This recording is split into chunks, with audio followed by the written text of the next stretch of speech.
by Sports Interaction, Canada Sportsbook. Welcome to Game Over Montreal. The Montreal Canadiens actually beat the Tampa Bay Lightning. That is very rare these days, and I mean really all days since 2019. But if you look at it from a bird's eye view, this one I think you could kind of predict. The Canadiens, rested, hadn't played since Saturday where they lost to the Lightning. Lightning had to play the Devils in between, which they've had to do 3 times in the last week because the NHL's schedule is made by the NHL. And hey, I gotta say, as much as the Lightning for the most part in this game looked a little bit disinterested, the Canadiens played very, very well. They outworked a much more skilled opponent, a team that is maybe coasting heading into the playoffs because they know they can flip the switch, but still, they beat Andrei Vasilevsky. They beat the Tampa Bay Lightning. That's a big deal. And if you're going to win games during the tank, you may as well win some that feel a little good for you emotionally, right? Because I know Canadiens fans haven't forgotten the Stanley Cup final from 2021, and they were noting on the broadcast that the Canadiens fans weren't booing Nikita Kucherov and how that was a little bit of a surprise. My theory, and it's hard to put this out there and be taken seriously because you're talking about 21,000 people trying to have a group idea, but booing is kind of like a sign of respect in the Bell Center, and I feel like Canadiens fans don't really respect Nikita Kucherov. We'll talk about that and much more with an amazing guest we have today with us from Elite Prospects, EP Ringside, Lauren Kelly. She's the best. You can follow her on Twitter. You can find that in the description of this video. But before we get into all the stuff we have to talk about in this game, it's March Mania at Sports Interaction. NHL, NBA, March Madness, MLB, and so much more. It's bananas. Play Pinata Picks and Minute Madness, exclusive games with insane odds that you can't play anywhere else. Make your next bet with Sports Interaction. Like on this game, if you were to bet before the game, the Canadiens, I believe, were about a 3-1 odds to win, so it would have paid out pretty nicely. Download the app in Ontario using the QR code you see at the bottom of the screen, or head to sportsinteraction.com/SDPN to get started. 19 plus, please play responsibly. All right, let's welcome in our guest, Lauren Kelly. Some of you may know her if you tuned into this show last year as the person that called their shot with Owen Beck and created Owen Beck to the Montreal Canadiens. Lauren, how are you? I'm good. Thanks for having me back again. This is becoming like an annual thing. I'm hoping more than annual, but it's hard to get you on too often. I don't want to take advantage of you too much, and I know I bug you on Twitter for your scouting analysis and all that, so I can't lean on you too hard, right? But I know everybody loves some Lauren Kelly in their lives, so I think we'll start out with talking about the game, and I teased that we'll talk about some prospects, obviously Owen Beck, but we got to talk about some draft eligibles as well. I hear that the OHL draft class might not be that great this year, but we'll start out with the game because for those who don't know, Lauren likes the Lightning. Been a tough time to be a Lightning fan the last few years, eh? Oh yeah, it's been a struggle, a real big struggle. Yeah, Dina Zulu in the chat says, Lauren, can you manifest Bedard? Can we just talk about Connor Bedard? You know what? I can try my best, but I can't make any promises. No promises, yeah. I mean, it's a little bit different saying, hey, they should take this guy with like a mid-round pick versus get lucky and get first overall, because that's the only way that it's happening. Yeah. Can you think of, is there any team in the NHL that you think would look at size too closely and pass Bedard for Fantilli? I think Fantilli's fantastic, and kind of because of the World Juniors, I feel like people crapped on him too much compared to Bedard. But then you look at his actual point production and it's equivalent to Crosby at the same age in the World Juniors. Do you think there's actually any NHL scouting staff that would galaxy brain themselves into that decision? No, and I think, when people obviously have their opinions about what the Canadiens did last year, drafting Slafkovsky over Wright, but I don't think there's any debate this year. Fantilli is an amazing prospect. So is a guy like Leo Carlson, Matvei Michkov. It's a very strong draft class. Connor Bedard is in a league of his own. I mean, what he's doing in the WHL at the World Juniors, what he's done for his entire junior career is just unprecedented. We haven't seen this kind of historic production since at least in this century. It just feels like he is setting new records, reaching new heights that people didn't even think were possible. Even like scouts are just in awe of what he continues to do game in and game out on a very mediocre Regina Pats team. I don't think anybody will say that, obviously we would like to see Bedard, have a long playoff run, but, given the cast that he has in Regina right now, it's probably unlikely that we'll see him have a deep playoff run, considering, the strength of some of the teams in the WHL this season. So what he's been able to do this season is just so incredible. I don't think there is a NHL team out there right now thinking that they should take Fantilli over Bedard if they get that first overall pick. I think it's a pretty clear-cut choice this season.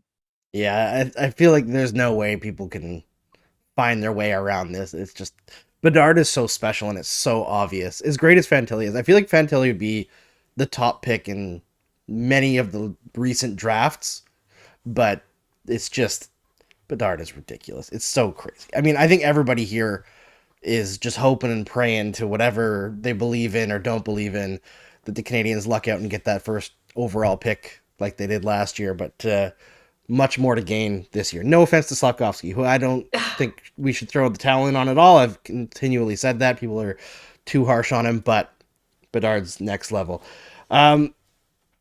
In this game, one thing that stuck out to me is, and you can disagree with me since you're a Lightning fan, but the Lightning, as per usual, seem to have a good amount of control over the officiating. Okay. I don't think it was like a penalty-filled game where a lot was missed, but two moments in particular, quite early on with the Pizzetta hit on Corey Perry and then Maroon going after him and calling that even. And then at the end of the game with Josh Anderson. Just wild that the refs made those calls. Yeah, I mean, I will say that the Pizzetta Maroon incident at the beginning, I can understand why the refs might just want to set the tone, take both guys. Okay, like, let's not have any of this after whistle stuff. Do I think Pizzetta deserved the coincidental minor? No. The Sergachev play on Anderson at the end of the game was just an egregious miss by the officials. I mean, yes, I'm a Lightning fan. Yes, I would have loved to see them tie that game up and, force it to overtime.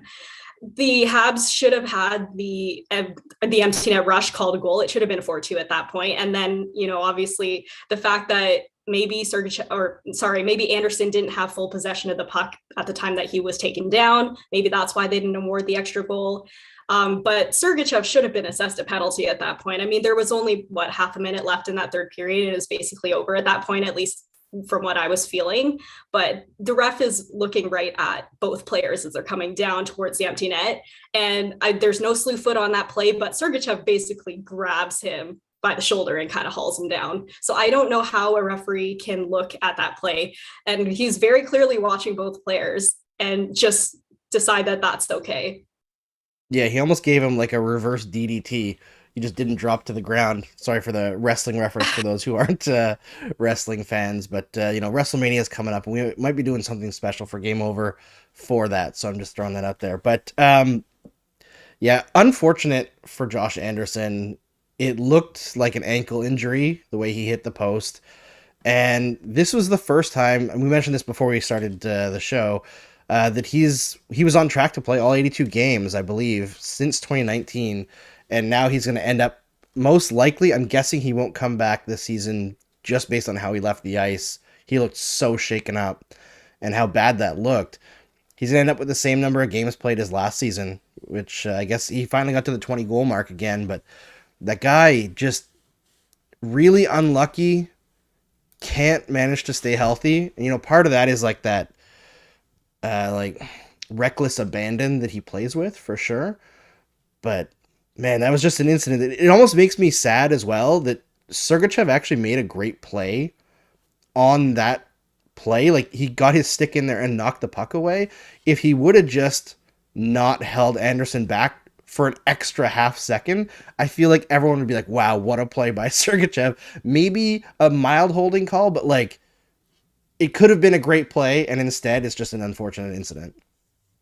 Yeah, exactly. I mean, I don't even think the hold was necessary at that point. I mean, if the guy Anderson has the inside lane to the net, I mean, it was probably going to be a goal. Like I feel like the kind of arm around the shoulder gave him that leverage to poke the puck away. Like Anderson Yes. was tied up, right? So I feel like in regard, like I mean, he probably felt he had no other choice but to try and physically stop him, take the penalty, whatever. Yeah, it's just so unfortunate. I mean, Anderson had a great game. He's had a great season, and it just feels like the Habs have been so unlucky in the injury department this season. Like, I mean, every day it's like another player is going down with an injury. So yeah, it's just a really unfortunate way to end the game, especially since I felt like the Canadiens really pushed pace. They played really well for large stretches of the game, especially in the first period. They really took it to the Lightning. And yeah, it's just kind of going to leave a sour taste in probably that locker room tonight. Yeah, and it's one of those situations that's kind of been plaguing them all year in that like every time they get somebody back, somebody else goes down, right? Like even guys like Caden Gooley, we've got Kay in the chat, who's the leader of Gooley Nation. He comes back, I believe it was like he got hurt right away. Then Justin Barron got hurt. Then Gooley came back. Then Chris Weidman got hurt. Now Weidman's back, waiting for another defenseman to get hurt. You know, Kirby Dach and Brendan Gallagher come back tonight. Josh Anderson gets hurt. It's just, they cannot ice a healthy lineup. It's wild. And, you know, it's good for the tank. Probably not great for morale. Yeah. Oh, man. The people who are hurt most by it, honestly, are the Laval Rocket, who have been pushing to get back into the playoffs this year. They're a couple of points out, and all their best players are still in Montreal.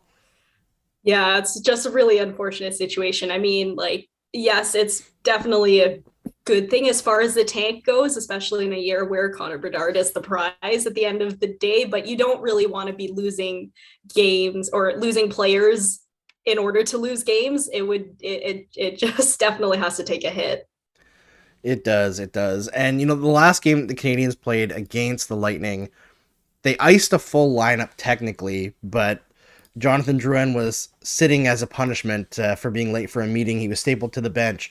This game, not so much.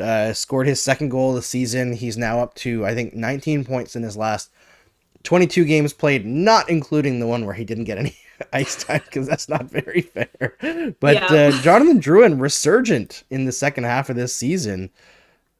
I don't know about you, Lauren, but I'm all for it. I'm a big fan of Jonathan Drouin, the person. I think he's got some like significant holes in his game that prevent him from being the player that the Canadiens believed he would be, and maybe the Lightning believed he would be when he was drafted. But he can put up points. He can do this offensive thing, especially on a team that doesn't really need to worry about the other end of the ice right now, as they're not trying necessarily to win games. But great game, I thought, from Jonathan Drouin. I noticed on his goal, there was a play that developed extremely similarly earlier in the period, and he kind of slowed up and hoped that one of his teammates would kind of fill in a spot on the other side of the net, and he tried to make the pass through, couldn't get the pass through.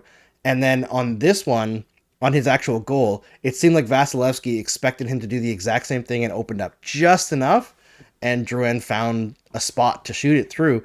And it's the kind of play that I feel like almost everybody who watches Drouin has been begging for him to do for years. It's just like, play the pass and take the shot, because we all know Drouin likes to pass. Yeah, I mean, even in junior, Drouin was the passer, and Nathan McKinnon was the finisher on that line, right?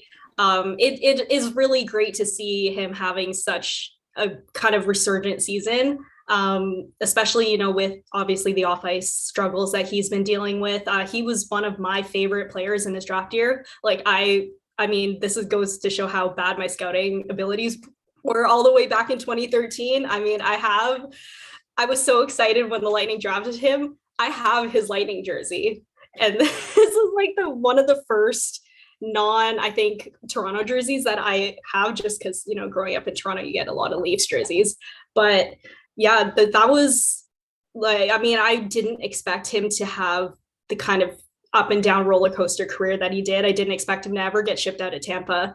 I mean, landing in Montreal, I feel like, I thought it could be a good scenario for him, a Quebec kid. But, obviously it's a big pressure cooker spotlight in Montreal. So I completely understand the kind of, roller coaster off ice things that, a player can experience. And so it's really just nice to see him kind of settle into, a more I guess a less kind of like spotlighted role on this Canadiens team now that they have Caulfield and Suzuki to kind of lead the charge in that department. And, obviously the missed meeting and the healthy, I guess we call it a healthy scratch, but I mean, he was on the bench. So it's, obviously that's kind of like, I feel like it's more a blip in the radar. I mean, I don't think it'll be anything that will carry over. And yeah, he definitely bounced back in a big way, responded really well. I felt like to the message that Martin St. Louis sent in Saturday's game. So hopefully he continues out to play as well as he has the rest of the season. And then I guess we'll see what happens next year. Yeah, I think just for him, what I hope more than anything is that he gets an NHL job, because there's so much speculation in Montreal. There's a lot of toxicity here around Drouin because of what he was sold as, right? He was sold as like the next great French Canadian hope, a number one center that's going to get 70 to 80 points every year. And he was just never going to be that. And I think even by the time they made that trade, I think he'd played enough. If you were watching him and like looking at the analytics, you probably knew that was not going to happen. Like, it's pretty unlikely. He is what he is, right? Especially at this stage in his career, which is a middle six guy who can put up points. And if you can put him on a line where his line mates like carry the bag defensively, I feel like he could be really great. Like a couple of guys who can put some pucks in the net that he can set up. I feel like he could be a big contributor. Just don't expect him to bail you out defensively too often. Although he was playing in the final minute defending a 1-goal lead tonight. So I feel like from St. Louis' perspective, message received, right? I think he was very happy with Drouin tonight. But I hope that he gets an NHL job next year if he wants one. There's also speculation that maybe he doesn't want to play too much anymore, but I don't see that based on his play lately. So I think he wants to play. So I hope he gets somewhere that he can be away from the spotlight a little bit and recover his career a bit, because I just like him as a person. I think that we talk a lot about mental health in hockey and on Twitter and stuff, and maybe we need to practice that a little bit as well, because he doesn't get much of a break here.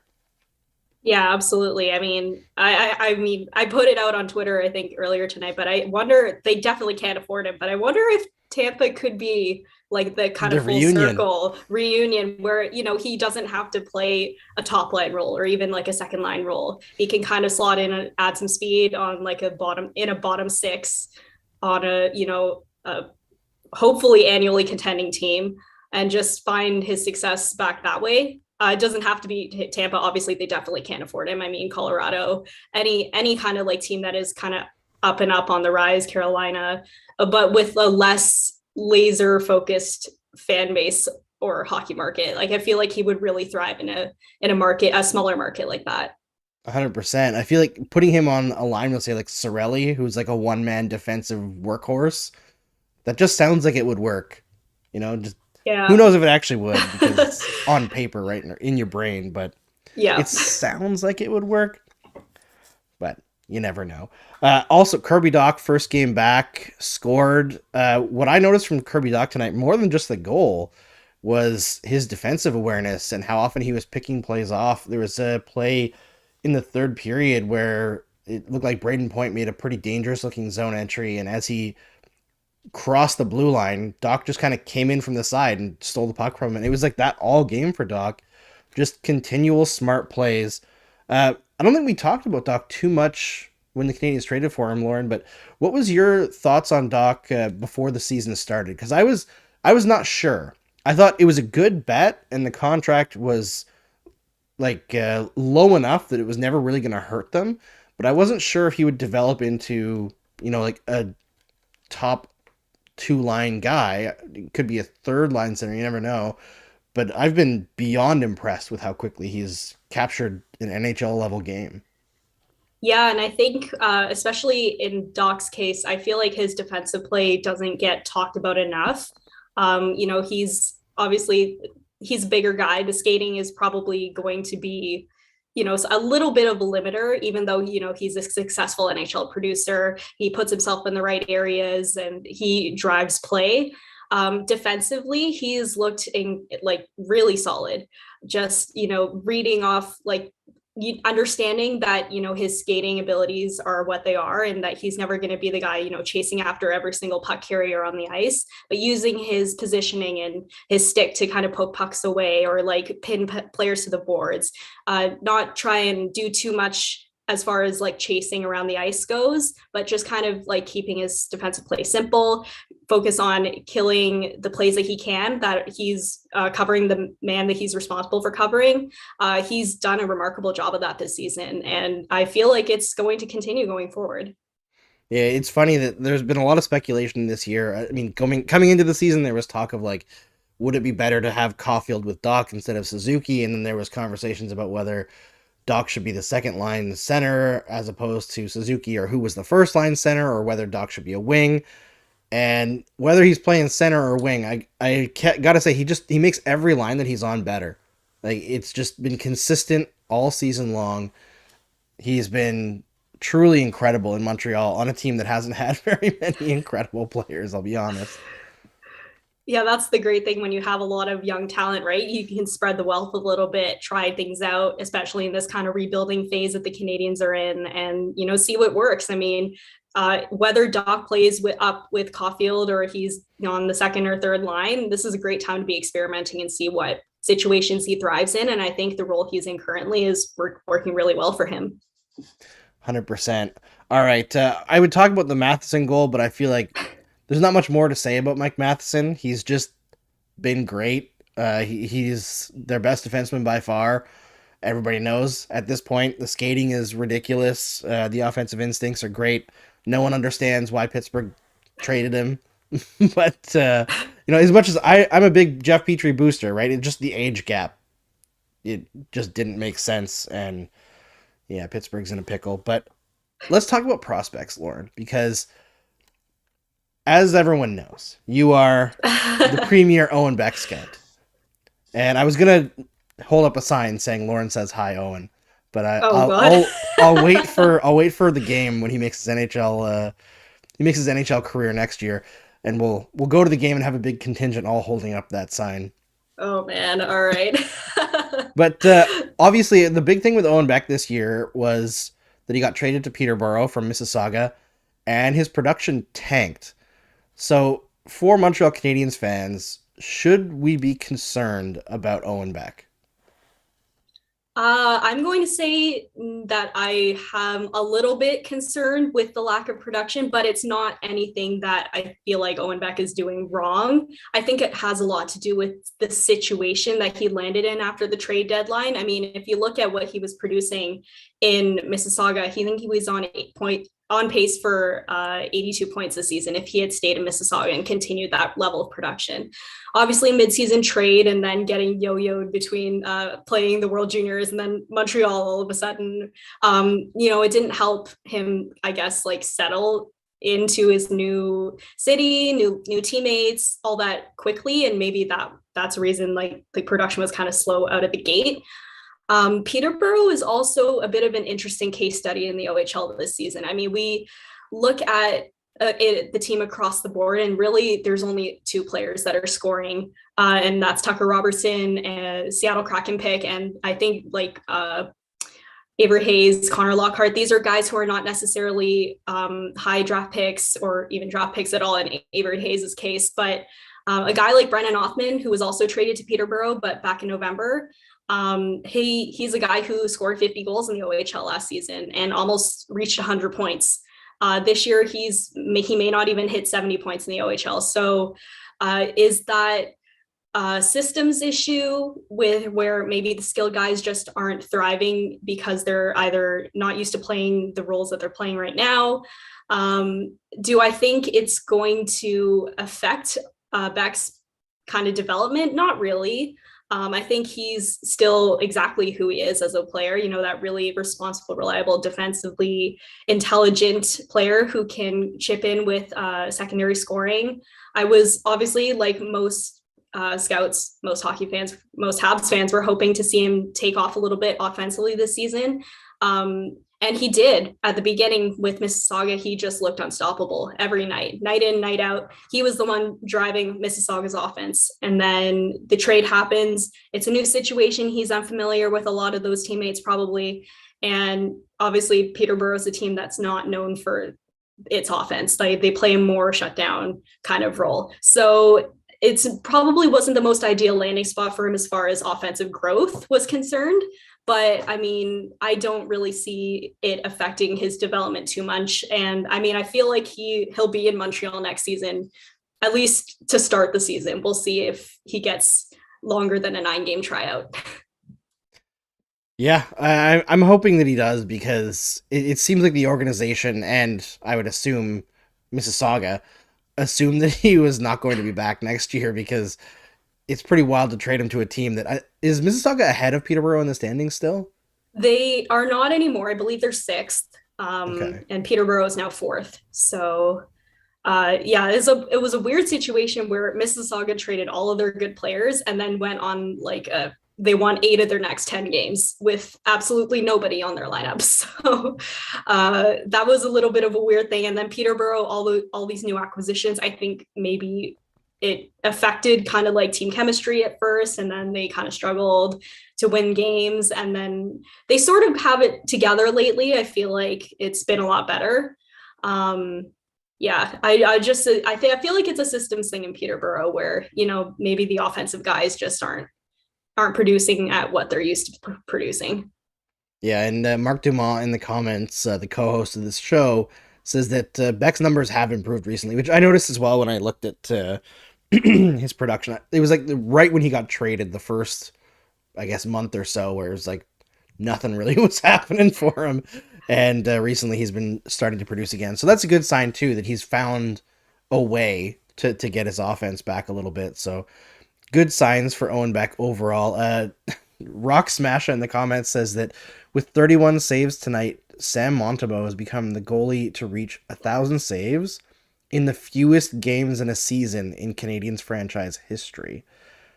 Tells you a lot about the Canadiens this year, how many shots they're giving up. Poor Sam Montembeault, but man, what a change from last year for him. I think there's a lot of talk about what Marty St. Louis can do with a more talented team, a team that doesn't suffer as many injuries. What happens to this team if Connor Bedard becomes the number one center kind of thing, right?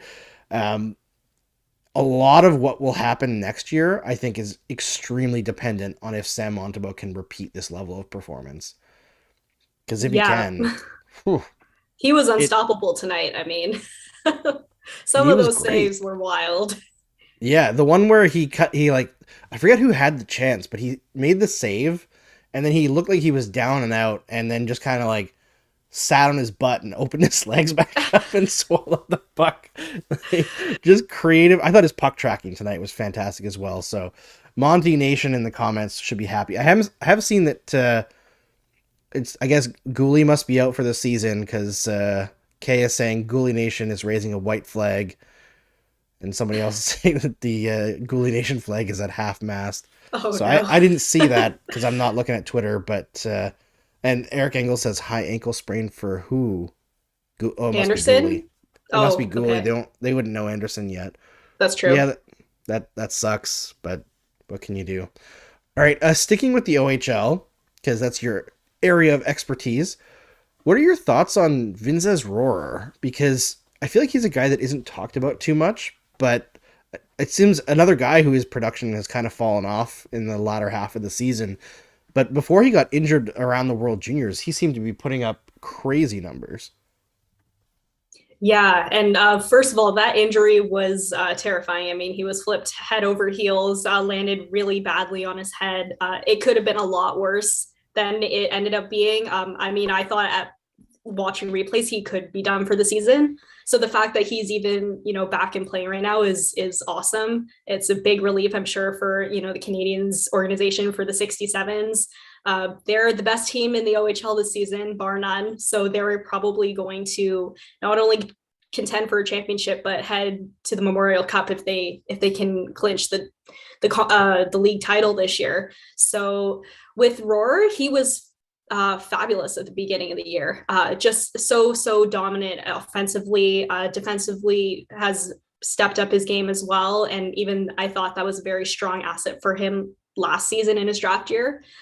He was like carving through opposing defenses with kind of the puck on a stick, like it was taped there, and he would kind of rush up and down the ice, contribute to the offense, get back defensively. It was just kind of like a one-man show whenever he was on the ice, and that's on a very good Ottawa 67s team. So I thought that was really, really good step forward for him to take this season.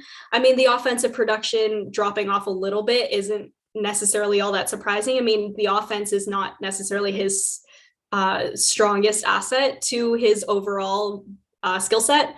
So I feel like, honestly, it's not too big of a concern. I mean, like Beck, the offense will probably revive itself in the playoffs. I mean, especially as Ottawa goes to work on whatever poor team makes the 8th seed in the Eastern Conference. It'll probably be a very quick series, but the offense, I feel like, will come back as, Ottawa gets a little bit healthier and they prepare for what hopefully is a long playoff run.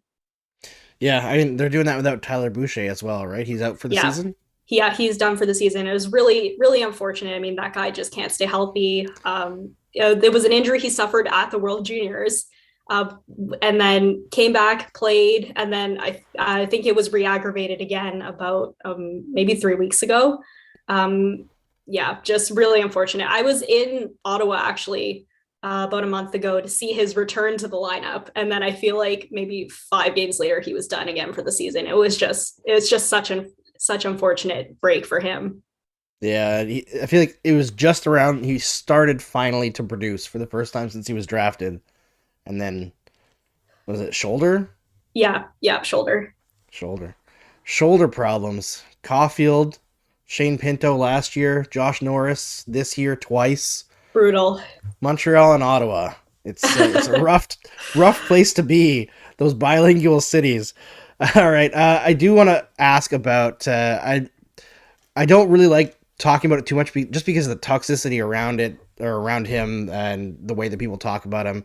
But Logan Mailloux, on a purely hockey level, has he improved at all in terms of what his weaknesses have been? Like, we all know he has a crazy good shot. We all know that he has some offense in his game. He can run a power play in the Ontario Hockey League. But have you seen him at all this year start to build up, like, his defensive reads a little bit better, defending rushes a little bit better, making more cerebral plays, or is he still kind of the guy that he is? Right. And I feel like, to his credit, he has made a more concerted effort to kind of rein in that defensive play a little bit, try and at least it looks like he wants to improve in that department on the ice. He's not so all over the place. The defensive skating looks a little bit better. It also helps that London is a tremendously strong team. They're the best in the West right now. So they play a really structured game, and that is probably what is helping him continue to build on that defensive side of his game. It's good for him that he can get things going in the right direction, because I think a lot of these Ontario Hockey League kids of this generation lost a year of development. Yeah. It's so hard to judge where they are, right? Are they just a year behind, or is it messed them up? Development's never a linear path. So I feel like that draft especially was such a crazy draft. No one knew what they were getting, right? It seemed like between picks 20 and 50, it could have been anyone anywhere. It was just the Wild West out there. All right, I do want to ask you about the draft eligibles in the Ontario Hockey League this year, but before I do that, there's just some comments going on in the stream chat here, talking about Caden Gooley, because he injured his ankle in Florida. I think it was Radko Gudas drove him into the wall, and you could see when he fell on the ice, he was holding his shin, I think, at the time. and he left the ice but came back in that game, and everyone's saying like, oh well, so then he played with the sprained ankle. I will say, for those who are confused by that, having been a serial ankle sprainer, it's usually the next morning that it really hurts. So if he didn't remove his ankle from his skate, he probably thought it wasn't that big of a deal and it was just a stinger. And the Canadiens medical staff may have not overruled it. So I guess you could say that it was a bad decision by someone, but I think that's a pretty common situation. What about you, Lauren? Yeah, I mean, a hockey player wanting to play immediately after they get injured. I mean, I'm so shocked that he wanted to come back and play the rest of that game. But yeah, I mean, I I haven't had any ankle injuries recently that really hope I haven't just jinxed myself into another accidental injury here. But Hope not. You've dealt with enough. But yeah, I mean, it's probably a next day thing where it either probably swelled or he just couldn't walk on it. He's like, okay, this is more serious than I thought it was. For sure. All right, before we talk about the draft eligibles, I have to say there's lots of people here watching us right now. Make sure that you like the show because it helps us grow as a show. The algorithm likes, it likes comments. So hey, comment on the video after the show too if you're sticking around after the stream chat's done. That helps us as well. So like the show, subscribe to the SDPN YouTube channel, share us on your favorite social media of choice, tell your friends about the show. The more Habs fans here, the merrier. The more people can learn from Lauren Kelly's scouting prowess.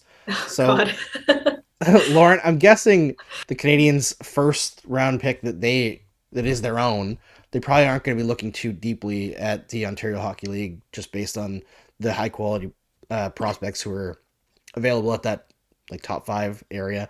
But for the Florida Panthers pick, is there anybody that has caught your eye, or like in the second round, the Owen Beck perhaps of this season that the Canadiens could steal based on your analysis? All right. So the Canadiens have 2 first round picks, right? Theirs and Florida's. I assume if Florida continues to hang on to their playoff spot, it'll probably be mid first. I assume they're going to get out in the first round, but I wouldn't take an OHL player probably in the first 20 picks of the draft. And I say that not because the OHL isn't deep and there are great players that are going to be picked out of the OHL this year. It's just because the WHL is tremendously deep this year. Connor Bedard aside, like a player like Andrew Crystal is putting up some impressive numbers too. Zach Benson.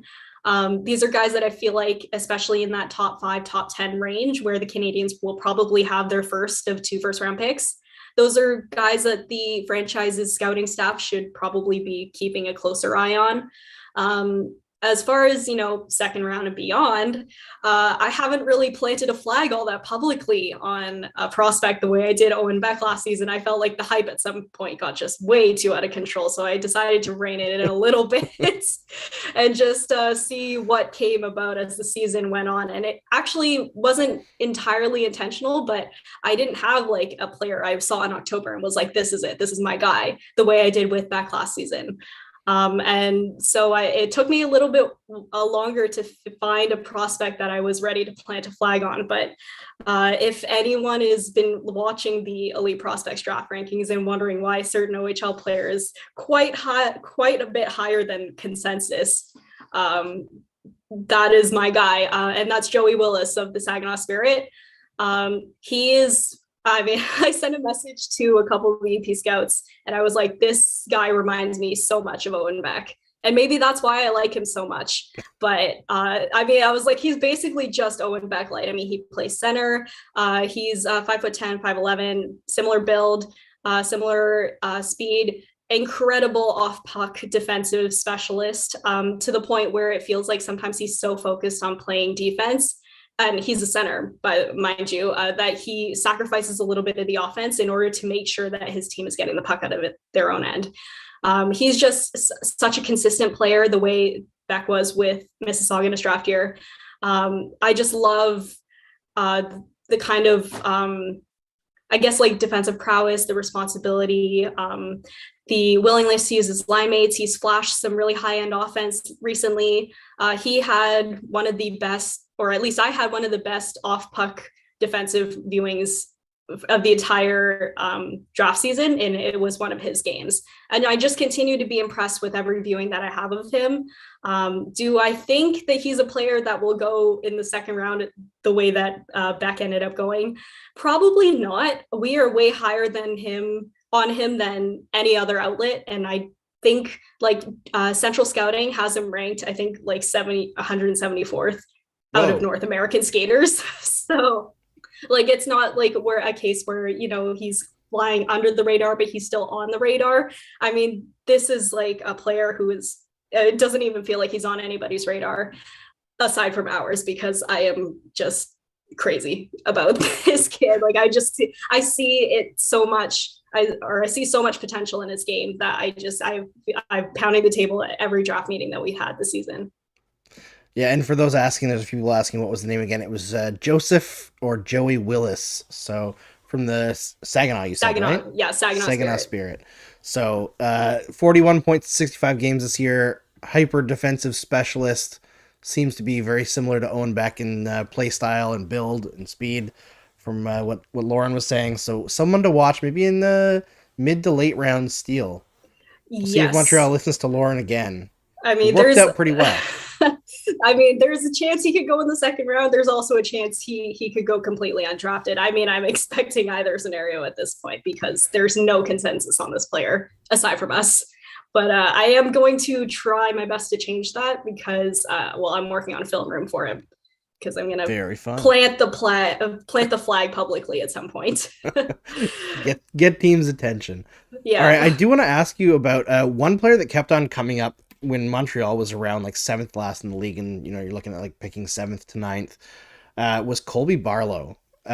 What is it? Are there red flags with his game? Like, obviously everyone's looking at him as like a one-shot shooter.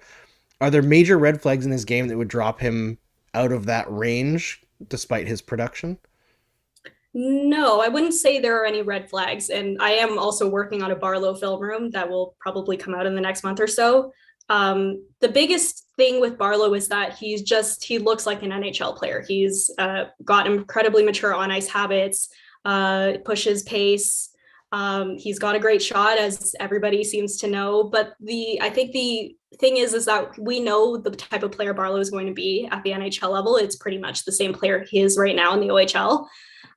Does he have a level beyond just his shot? I think, you know, watching especially a lot of his tape recently, that he shoots the puck a little bit too much, a little bit too trigger happy. I would like to see him kind of stop up, survey passing options, maybe unearth that kind of playmaking ability that I feel like he should have for being as talented as he is, that I just haven't seen enough of yet. Like, it's been mostly in flashes, because I feel like when he does decide to, you know, execute passes and, you know, distribute the puck, that he's actually quite efficient at it. And it's not something that I've seen quite enough yet, that I feel like he's just very trigger happy on certain sequences. And so that is not a negative thing at all. I mean, he has a great shot. He should use it. And, you know, he's on pace to be the first 50 goal scorer in the OHL in his draft year since, I believe, Jack Quinn back in 2020. So just really impressive production. We are a little bit lower on Barlow consensus, or Elite Prospects is a little bit lower on Barlow than most other outlets. A lot of outlets have him in that top 10 or 5 to 10 range. I think for him, he's more in the 16 to 20 range for us. And I think it's just a matter of, you know, upside. How much upside does a player like Barlow have at this current moment? If he is going to be this player at the NHL level, is this a player you should be taking in the top 10? Or right, should you bet on somebody with a little bit more of an offensive ceiling, more dynamic offense, and not just, you know, a shooter on the power play or off the rush, but a player who can link plays, drive offense, create more east to west instead of just north south? Is that a player you should be taking top 10? And, you know, different scouting staffs will say, yes, like, we want a sure bet with our first round pick. And that's completely valid. It's just like when we're devising our board, we have to, I guess, leverage or decide between whether we want to go upside or safety in that sense. And I feel like a lot of those decisions might come down to, like, for individual teams, what kind of prospect pool they have, right? So if you have a very bare prospect pool, Colby Barlow might be like a very easy decision. But for the Montreal Canadiens, for example, where they have like a lot of good depth in their prospect pool, but they don't have any, except for Lane Hudson, I would say, like future stars, maybe you want to swing a little bit bigger and go for a guy that's a little bit, that could be like an Andrew Cristall kind of thing.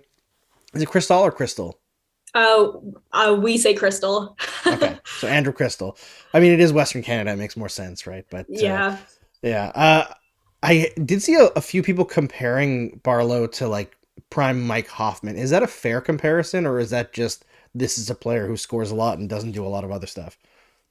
No, I think also see, I didn't watch a lot of Prime Mike Hoffman, so I don't know. I don't have the greatest foundation of whether or not that's an accurate comparison. But I feel like I honestly I'm not too sure. Well, prime Mike Hoffman is mostly like Mike Hoffman now, but he scored on 20% of his shots. Okay. Pretty much same guy. Yeah, I mean, I feel like if Barlow can unlock that level of playmaking that he's flashed recently, I mean, I feel like there might be a little bit more upside to his game. That's if the Habs are looking for an upside pick though in that top 10 range, I would definitely look at a guy like Quentin Musty. He's just jaw-dropping skill. Yeah, just ridiculous playmaking. He's got a great shot too, like Barlow. The skating is a bit of an issue with all three OHL prospects between Barlow, Musty, and Callum Ritchie. But with Musty, there's so much upside, ridiculous skill. And then, the defensive play lags a little bit behind, a little bit of a temper, that sort of thing. But, he's really come a long way since the beginning of the year. And he's like just a remarkable hockey player, quite honestly. Like he's so fun to watch. So if the Canadiens are looking for upside more with that first round pick, then maybe they should be looking more at a Musty versus a Barlow. Yeah, Evan B in the comments says maybe comparable to Pacioretty from what I've seen. I mean, if Lauren's saying skating is an issue, I wouldn't say Pacioretty, because Pacioretty, especially through his prime, was a hell of a skater. And also a play driver, really great defensively. I think Pacioretty is a little bit underrated in Montreal because of how it ended with him as a captain, but he was a very good player. If they could find a sure thing Pacioretty in the first round, I don't think people would be too upset. Maybe better attitude at certain points. But that's about it. The comments are basically split right now between loving how great Lauren is and arguing over who would be the most annoying team to get Bedard. Oh, God. For me, personally, if Chicago gets Bedard, I'm going to be really upset. Not because of like, oh, they're going to be amazing or anything. Just like, let them suffer more. Yeah, I agree. Well, them or... See, like I personally don't want to see him end up in Anaheim, even though I feel like it would be a good situation for him with the familiarity of McTavish. I just feel like, the Ducks have so much up and coming going for them that, would he be fine ending up there? Yes, absolutely. It'd be great for the growth of hockey in Southern California, but I don't know. I just feel like for some reason that doesn't sit so well with me. That or Philly. I wouldn't love to see him end up in Philly. Oh, God. Philly would be very annoying as well. I feel like Arizona also, I'd be a little bit annoyed just because of how blatant everything has been with them. And it would kind of suck for him to go from a pretty terrible junior arena in Regina to an arena that's about the same size in the NHL. It's true. Connor Bedard deserves a much bigger stage than Mullet Arena. Right? And I feel like also we've talked for so long about growing the game in the States, and there's value in that for sure. But I feel like there's also value in the NHL, like a rising tide lifts all boats kind of attitude. It's like when I worked at Sportsnet, and like you would know this, Lauren, because you also worked at Sportsnet, when the Maple Leafs do well, the company does well, right? And it's similar, like when the Montreal Canadiens are doing well, when the Maple Leafs are doing well. The NHL is doing well because that money circulates through. Everyone gets a share of that wealth. And I feel like under Gary Bettman, there have been some good things that he's done. I don't think it's all bad, but they've been so laser focused on growing the game in like the Sun Belt, which has in some cases been a massive success. Like Austin Matthews existing at all is a testament to the success of that, right? The Tampa Bay Lightning going to 3 straight Stanley Cup finals. Unbelievable if you would have asked somebody 20 years ago. But I feel like there's a lot of apathy from young people to the game in Canada, and we kind of need the Canadian teams, whether it's Vancouver, which would be a friggin' amazing story for Bedard, or Montreal, that I feel like would actually be bigger for the game than going somewhere like Columbus or Anaheim, which, like, yes, would grow those markets, but it wouldn't grow outside those markets, if you know what I mean. Right. Yeah, I mean, if you look at the way even McDavid is marketed, he plays in a Canadian market. It's Edmonton. They've got a long storied history. Gretzky played there. How often does the NHL market the Oilers? When Not are they enough. ever on national TV in the US, right? And yes, it's McDavid is going to be McDavid, and he's going to be great wherever he goes, whether he stays in Edmonton his whole career, if he decides to, I don't know, hightail it back to Toronto at some point down in like the twilight era of his career. But yeah, I feel like there's pros and cons to every team landing Bedard, whether from like an outside viewer standpoint, whose team has absolutely no chance of landing Connor Bedard. That, I feel like I just feel like if he can end up in a situation where, the franchise is clearly on an upswing, yes, they've had a, tank the last couple of seasons, that if they can build around him and, start to take off from the ground up, then that's basically all I can really hope for at the end of the day. I mean, it's sort of the way you look at how Regina has sort of struggled to build around him, to struggle to build a championship contending team around him, right? I mean, they haven't made the playoffs yet since Bedard has been in Regina, right? So this would be the first year if they can make it. And you look at the way Saginaw is building around a player like Michael Misa, who is, the most recent exceptional status player. And they've done staggeringly different approaches to how they're going to build around a player of that kind of skill set and caliber. I mean, Saginaw's bidding for the Memorial Cup. Regina had a chance to move Bedard to a contending team, but obviously decided not to. And that sort of thing is, I hope that Bedard lands in a good situation in the NHL where it doesn't feel like the franchise's future is continually in question every single season. So that's all I can hope for at the end of the day as a hockey fan. Yeah, although we got a commenter in here saying that if the Coyotes get Bedard, Matthews goes there as a UFA as well. That would be insane. Oh my gosh. The city that I live in would burn. Oh, I mean, until Connor McDavid decides to go there as a UFA, and then it's Edmonton that's on fire. So you never know. All right, Lauren, thanks so much for coming on here with me tonight and giving us all this information. I feel like I'm more informed now about the draft, about the Canadiens prospects in the OHL, and it's always a treat to have you on because you know how highly I respect you and the people who watch this show respect you. So thank you so much for doing this. Before we close out for the night, do you have anything to promote other than your upcoming reels that you're doing? No, not really. I mean, the latest Elite Prospects draft ranking will come out this week. So keep an eye out for that.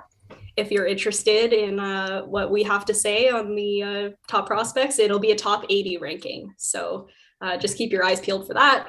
And yeah, that's pretty much it. That's fantastic. We got a bunch of comments here saying we're all a little smarter now. Thank you, Lauren. Bring Lauren back. Lauren is so smart. Come back soon, Lauren. All right, the people have spoken, so we have to find a way to get Lauren back one more time before the end of the season. Thanks so much, everyone, for watching the show. We've got 11 games left before we have to figure out another live stream for the lottery pick. And the Canadiens, I guess we're hoping they lose 11 more games. We'll see you again on Thursday. Game over! Powered by Sports Interaction, Canada Sportsbook.